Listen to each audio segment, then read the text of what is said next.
नमस्कार दोस्तों, genius junction channel में हार्दिक स्वागत व अभिनंदन करता हूं। आज हम एक नया टॉपिक लेके आए हैं आपके लिए राजस्थान इतिहास का, जो आमेर के कछवा वंश के बारे में पढ़ेंगे हम कि इसमें कौन कौन से शासक आए थे। सबसे पहले मैं आपको बता दूं कि कछवा नाम इस वंश का कैसे पड़ा, कि जो भगवान श्री राम के जो ज्येष्ठ पुत्र था कुश, उसी के नाम पर आमेर के कछवा वंश का नाम पड़ा। ठीक है, अब आगे देखो। सबसे पहले हम आमेर के कछवा वंश के बारे में पढ़ेंगे कि इसमें कौन कौन से शासक आए थे और उन्होंने क्या क्या किया। और इसी के बारे में जो आमेर के कछवा वंश है, इसमें राजधानियों के बारे में ज्यादा पूछा जाता है कि सबसे पहले कौन सी राजधानी थी, फिर कौन सी बनाई, किसने बनाई, ये ध्यान रखना। सबसे पहले मैं आपको बिल्कुल शॉर्ट ट्रिक के माध्यम से बताता हूं कैसे बना लेना आप। यहां पे एक छोटी सी रियासत थी डूडान। ये डूडान जो है वो दौसा, ये ध्यान रखना भाई, दौसा और जयपुर, इन दोनों का प्राचीन नाम ही डूडान है। ठीक है ना, इन दोनों को मिलाकर ही डूडान कहा जाता है। दौसा और जयपुर का प्राचीन नाम डूडान ही था। ठीक है, डूडान था। उसके बाद क्या था, यहां पे एक नरवर रियासत थी, नरवर, एमपी में एक नरवर रियासत थी। ठीक है, इस नरवर रियासत में तेजकरण, ये नाम याद रखना भी, तेजकरण या दुल्ले राय,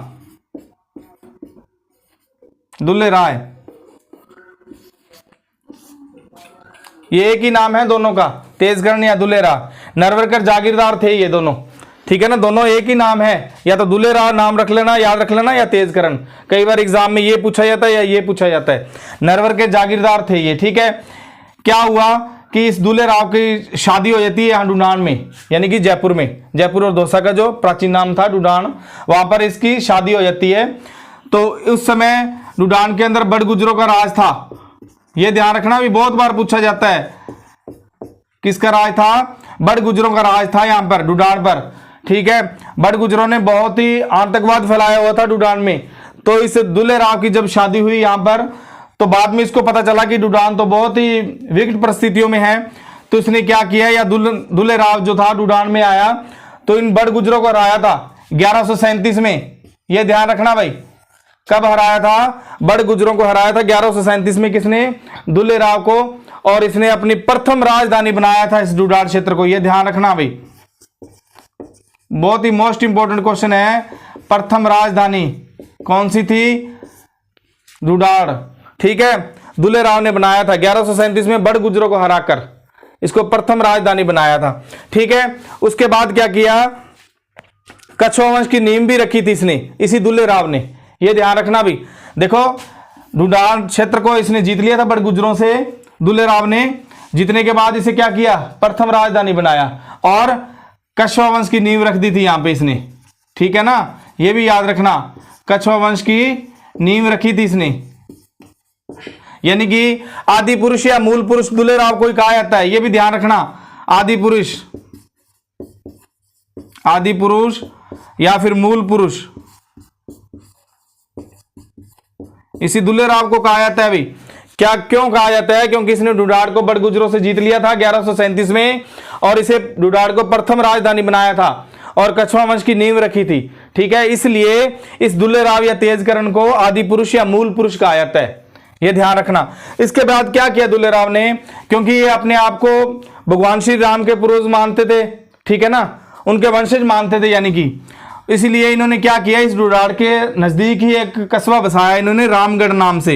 ये दिमाग में रखना भाई, रामगढ़ नाम से एक कस्बा बसाया था इन्होंने, दुल्ले राव ने। ठीक है ना, रामगढ़ कस्बा बसाया। तो आपको पता है, स्वाभाविक सी बात है कि कस्बा बसेगा तो वहां जल की भी पूर्ति होनी बहुत जरूरी है, जल भी बहुत आवश्यक है। इसलिए यहां पर रामगढ़ के अंदर ही एक रामगढ़ बांध भी बनाया था इन्होंने। अगर आपसे पूछ ले कि रामगढ़ बांध कहां बना हुआ है, तो डूडान में बना हुआ है, जयपुर में, यानी कि। ठीक है ना, तो रामगढ़ बांध यही इसी रामगढ़ के अंदर एक जमुआ माता, ये भी नाम याद रखना भी, जमुआए माता का मंदिर, जो इनकी कुल देवी है। ठीक है ना, आमेर की कुल देवी, आमेर के कछवा वंश की कुल देवी कौन सी है, जमुआए माता है। इसी रामगढ़ में, रामगढ़ कस्बा जो बसाया हुआ था, उसी रामगढ़ कस्बे में जमुआए माता का मंदिर बना हुआ है। ये ध्यान रखना भाई, ठीक है ना। इसीलिए इसे जमुआ रामगढ़ भी कहा जाता है। कई बार एग्जाम में पूछ लेता है कि जमुआ रामगढ़ कहाँ स्थित है, तो वो भी ढूंढाड़ क्षेत्र में या जयपुर में स्थित है, ठीक है ना। जमुआ माता का मंदिर बनाया था इसी रामगढ़ में। उसके बाद देखो इसे, ये जो रामगढ़ कस्बा बसाया था उन्होंने, इसी को दूसरी राजधानी बनाया। ये दूसरी राजधानी थी भी।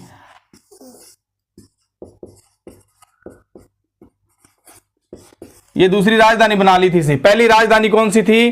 ढूंढाड़ थी, और दूसरी राजधानी कौन सी होगी? रामगढ़, ठीक है। अब आगे देखो, यहीं का एक शासक और आया था, यहां पे मैं बताता हूं आपको, कोकिलदेव था। कोकिलदेव आया था। कोकिलदेव ने क्या किया? कोकिलदेव के समय आमेर था, एक रियासत थी आमेर। आमेर में मीणाओं का राज था, वहां पर मीणाओं का राज था आमेर में, और इधर था रामगढ़ में था कोकिलदेव। कोकिलदेव ने क्या किया? इन मीणाओं को हराकर आमेर में शासन किया था अपना, यहां पे शासन स्थापित कर लिया था आमेर के मीणाओं को हराकर, ठीक है ना। और इसी कोकिलदेव ने इसको आमेर को तीसरी राजधानी बना लिया, ठीक है ना। ये तीसरी राजधानी थी भी। ये ध्यान रखना भी, राजधानियों के बारे में बहुत ज्यादा प्रश्न पूछा जाता है। इस कोकिलदेव ने 1207 में क्या किया? मीणाओं को हराकर आमेर पर राज कर लिया, और आमेर को ही तीसरी राजधानी बना लिया इस कोकिलदेव ने, ठीक है ना। ये ध्यान रखना, राजधानियों के बारे में बहुत ज्यादा पूछा जाता है। सबसे पहली राजधानी किसको बनाया था? ढूंढाड़ को, और उसके बाद किसको बनाया था? रामगढ़ को, या जम्मू और रामगढ़ एक ही बात है दोनों। तीसरी राजधानी किसे बनाया था? आमेर को, ठीक है ना। आमेर राजधानी तब तक रहेगी जब तक जयपुर नहीं बन जाएगा, 1527 तक, ठीक है। ये राजधानी तब तक बनी रहेगी। उसके बाद चौथी राजधानी बनेगी आपकी जयपुर, जो अभी राजस्थान की भी राजधानी बनेगी, ठीक है ना। चौथी राजधानी और अंतिम राजधानी जयपुर बनेगी, ये ध्यान रखना भाई। इसके बाद कोकिलदेव के बाद एक अच्छा शासक अगर आएगा तो पृथ्वीराज कछवा आएगा भाई। अगर अच्छा शासक आएगा तो पृथ्वीराज कछवा, ये अच्छा शासक आएगा एक। इसके समय में पता क्या होता था? इस पृथ्वीराज कछवा के समय ये सामंत हुआ करता था राणा सांगा का। ये पृथ्वीराज कछवा जो है सामंत हुआ करता था। सामंत का मतलब यानी कि जो जैसे वो राजा करेंगे वैसे काम ये करेंगे, ठीक है ना। पृथ्वीराज कछवा महाराणा सांगा का एक अच्छा सामंत था। तो जो खानवा का युद्ध हुआ था उसमें महाराणा सांगा की तरफ से ये युद्ध में गया था और वीर गति को प्राप्त हो गया था। इतनी कहानी है इस पृथ्वीराज कछवा की। एक बात और देखो भी, यहां पर मैं आपको बता रहा हूं, ये जो आमेर था कोकिलदेव ने मीणाओं से जीता था, इसी आमेर के अंदर एक कदमी महल बना हुआ है भाई। ये दिमाग में रखना आपने, बहुत ही मोस्ट इंपोर्टेंट है। जब महल पढ़ोगे तब इसके बारे में हम पूरे विस्तार से बताएंगे। इसी आमेर के अंदर कदमी महल बना हुआ है जहां पर इन कछवा वंश का राज्याभिषेक हुआ करता था। ये ध्यान रखना, ये वही कदमी महल है जहां पर जयपुर के जो जितने भी कछवा वंश है उनका राज्याभिषेक इसी कदमी महल में हुआ करता था, ठीक है ना। और पृथ्वीराज के बारे में तो आपको मैंने बता ही दिया कि राणा सांगा का जो सामंत हुआ करता था, ठीक है ना। और जो खानवा का युद्ध था उसमें मारा गया था ये। अब आगे देखो, आमेर के कछवा वंश में जो एक अच्छा शासक आया था भारमल या बिहारीमल, ये ध्यान रखना भी। आमेर का एक अच्छे शासकों की अगर शुरुआत देखी जाए तो यहीं से होती है, ठीक है ना। पीछे तो वैसे ही राजधानियों के बारे में अगर पूछेगा प्रश्न तो पूछ लेगा, परंतु एक अच्छे शासकों के बारे में पूछेगा तो यहीं से शुरुआत होती है अच्छे शासकों के बारे में। भारमल था या बिहारीमल इसी का नाम है। इसका शासन रहा था 1547 से 1573 तक। ये एक राजपूत शासक था भी, ये ध्यान रखना, ठीक है ना। राजपूत शासक, ये प्रथम राजपूत शासक था जिसने मुगलों की अधीनता स्वीकार की थी। प्रथम राजपूत शासक, ये भी ध्यान रखना, प्रथम राजपूत शासक कौन था जिसने मुगलों की अधीनता स्वीकार की थी। ये पूछेगा प्रश्न आपसे, ठीक है ना। कौन था? भारमल या बिहारीमल था जिसने मुगलों की अधीनता स्वीकार की थी, या अकबर की अधीनता स्वीकार करने वाला प्रथम राजपूत शासक कौन था? इसने, ये राजपूत शासक जो भारमल था, इसने अकबर की अधीनता स्वीकार कर ली थी भी।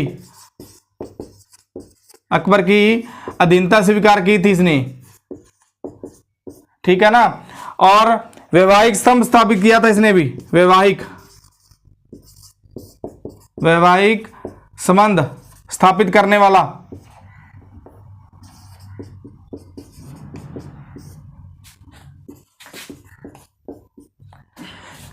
भारमल ने क्या किया? सबसे पहले तो ये देखना, ये प्रथम राजपूत शासक था, ठीक है ना। उसके बाद क्या किया, भारमल ने अकबर की अधीनता स्वीकार की थी और इसी भारमल ने वैवाहिक संबंध स्थापित किए थे अकबर के साथ। अब वो कैसे किए थे ये मैं आपको बता दूं। इस भारमल की जो प्रथम मुलाकात थी, एक आदमी था चगताई खान, ये याद रखना भाई, चगताई खान था, इसी की सहायता से अकबर के साथ प्रथम मुलाकात की थी इसने। प्रथम मुलाकात अगर कई बार पूछा जाता है प्रश्न कि प्रथम मुलाकात जो थी वो किसकी सहायता से की थी, अकबर के साथ भारमल ने, चगताई खान था, ठीक है ना। इसी ने भारमल की मुलाकात करवाई थी अकबर के साथ प्रथम बार, ठीक है ना, तभी तो उसने अकबर की अधीनता स्वीकार कर ली थी। और दूसरी मुलाकात मजनू खां था, एक और था बंदा, इसका नाम भी याद रखना भाई, मजनू खां, इसने दूसरी मुलाकात करवाई थी दूसरी बार। प्रथम मुलाकात चगताई खान ने करवाई थी और दूसरी मुलाकात इसने करवाई थी मजनू खां ने, ठीक है ना। इसी मजनू खान ने मुलाकात करवाई, तब भारमल ने क्या किया, इस भारमल की एक बेटी थी, इस भारमल की एक लड़की थी भी, उसका नाम था हरखाबाई, ये ध्यान रखना भी, हरखाबाई या फिर जोधाबाई नाम था इसका। इस भारमल की एक पुत्री थी हरखाबाई या जोधाबाई। इसने क्या किया, जब मजनू खान ने उसकी दूसरी मुलाकात करवाई भारमल की, तो ये अपनी पुत्री को साथ में ले गया था, ठीक है ना, इसकी लड़की इसके साथ में चली गई थी भारमल की, हरखाबाई या जोधाबाई। तो जैसे ही वो अकबर से मुलाकात हुई मजनू खां की सहायता से, तो अकबर को ये लड़की पसंद आ गई, इस भारमल की लड़की पसंद आ गई हरखाबाई। तो अकबर ने कहा भारमल से कि मैं इस लड़की से शादी करूंगा। तो भारमल, तो आपको पता है कि जब एक बड़ा शासक स्वयं खुद अपने आप कह दे कि मैं इस लड़की से शादी करूंगा, तो वो तो फिर मानेगा ही आगे वाला बंदा, तो ठीक है ना। ये भारमल उसके सामने क्या था, अकबर के सामने कुछ नहीं था, इसलिए जल्दी से जल्दी मान गया, हाँ कर दी, यानी किसने कि ठीक है आपको जैसा अच्छा लगे मैं तैयार हूं। तो इसने अपनी लड़की का ब्याह भारमल ने हरखाबाई की शादी जो थी वो अकबर के साथ की थी, इसलिए तो कहते हैं कि वैवाहिक संबंध स्थापित किए थे। ये प्रथम राजपूत शासक था भारमल जिसने वैवाहिक संबंध स्थापित किए थे, ठीक है ना, राजपूत शासक था जिसने अकबर की अधीनता स्वीकार की थी, और यही था भारमल जिसने वैवाहिक संबंध किया था, यानी कि अपनी पुत्री का विवाह अकबर से किया था, ठीक है ना। इसी हरखाबाई या जोधाबाई से इसका पुत्र जो पैदा होता है वो क्या नाम था उसका, जहांगीर,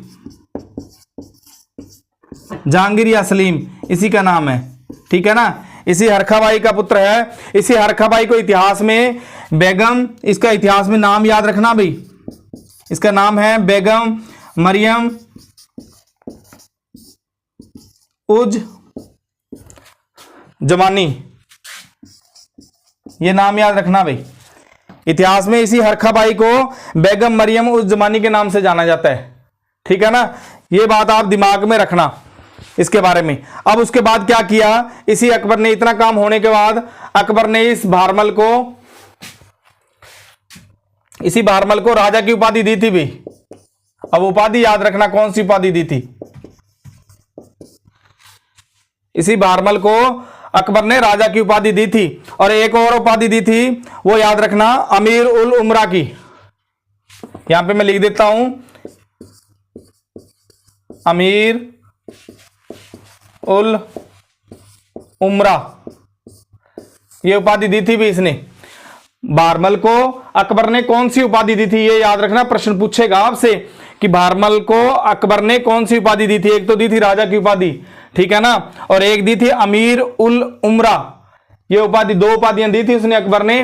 और अकबर ने भारमल को क्या किया, 5000 की मनसब दी थी, ये भी याद रखना, मनसबदारी, मनसब कितने की दी थी, 5000 रुपए की, ये याद रखना, मोस्ट इंपोर्टेंट क्वेश्चन है। और इसका पुत्र आएगा आगे भारमल का भगवंत दास,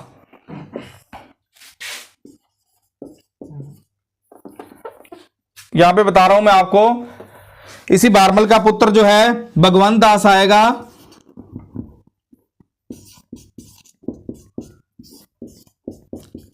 और इसी का पुत्र आएगा एक मान सिंह। इन दोनों को ये भारमल क्या करता है, अकबर के पास भेज देता है, अकबर की शरण में भेज देता है, यानी कि उसकी सेवा के लिए, ठीक है ना। एक और चीज मैं बताना भूल गया आपको, अकबर ने एक नागौर में एक दरबार लगाया था 1570 में, ठीक है ना, 1570 में, ये याद रखना भाई, नागौर दरबार लगाया था। नागौर के अंदर दरबार लगाया था 1570 में, ठीक है ना, अकबर ने। अब इतनी बात आप ध्यान रखना, जो बारमल था, बारमल एक प्रथम राजपूत शासक था, ठीक है ना, और इसकी प्रथम मुलाकात चगताई खां के द्वारा हुई थी और दूसरी मुलाकात मजनू खां के द्वारा हुई थी अकबर के साथ, ठीक है ना। और ये प्रथम राजपूत शासक था जिसने अकबर की दीनता स्वीकार की थी और वैवाहिक संबंध स्थापित किए थे। अपनी पुत्री जो थी हरखाबाई या जोधाबाई, उसका विवाह अकबर के साथ कर दिया था। इसी अकबर से या इसी हरखाबाई से जो पुत्र पैदा हुआ था वो जहांगीर या सलीम कहलाया था, जहांगीर था वो पुत्र। और इसी हरखाबाई का जो इतिहास में नाम पता मरियम उस जमानी था, ठीक है ना। और एक दरबार लगाया था इसने अकबर ने 1570 में, नागौर दरबार, इतना याद रखना। और बारमल की उपाधि याद रखना, अकबर ने कौन सी उपाधि दी थी, एक तो राजा की उपाधि दी थी और एक अमीर उल उमरा की उपाधि दी थी। अगर आपको हमारी वीडियो अच्छी लगी हो तो इसे लाइक और सब्सक्राइब जरूर करें। जो आगे टॉपिक है इसका आगे नेक्स्ट वीडियो में हम करवाएंगे। धन्यवाद।